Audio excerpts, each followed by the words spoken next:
Hi, this is doctor సౌజన్య. మీకు ఎప్పుడైనా పన్ను తీసేసిన 3 to 4 days తర్వాత సివియర్ పెయిన్ వచ్చిందా? ఒకవేళ వస్తే అది ఎందుకు వస్తుంది ఆ పెయిన్?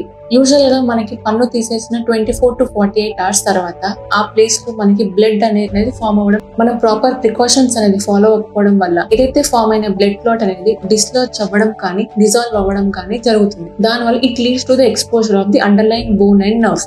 దీన్నే మనం డ్రై సాకెట్ అని అంటాం. ఈ డ్రై సాకెట్ యొక్క సైన్స్ ఎలా ఉంటాయి అంటే సివియర్ పెయిన్ ఉంటుంది ఆ పన్ను తీసేసిన చోట, అలాగే రేడియేటింగ్ పెయిన్ కూడా ఉంటుంది. Radiating pain to the ear, head and neck. కొన్నిసార్లు bad breath, bad taste and slight గా ఫీవర్ కూడా ఉంటుంది. ఈ డ్రై సాకెట్ ఎలా ప్రివెంట్ చేసుకోవాలి అంటే పన్ను తీసేసిన తర్వాత 24 to 48 hours వరకు ఫోర్స్ఫుల్ గా స్పిట్ చేయడం కానీ, జ్యూస్ ఆర్ ఏదైనా బీవరేజెస్ స్ట్రా పెట్టడం కానీ చేయకూడదు. అవాయిడ్ స్మోకింగ్, కార్బోనేటెడ్ బీవరేజెస్ కూడా ఏం తాగదు. ఒకవేళ ఇన్ కేస్ ఈ ప్రికాషన్స్ ఫాలో అవ్వకపోవడం వల్ల డ్రై సాకెట్ వస్తే జెంటిల్ వార్మ్ సాల్ట్ వాటర్ రిన్సెస్ చేయాలి several times in a day లో. అండ్ అలాగే near by your dentist concern proper treatment తీసుకోవచ్చు.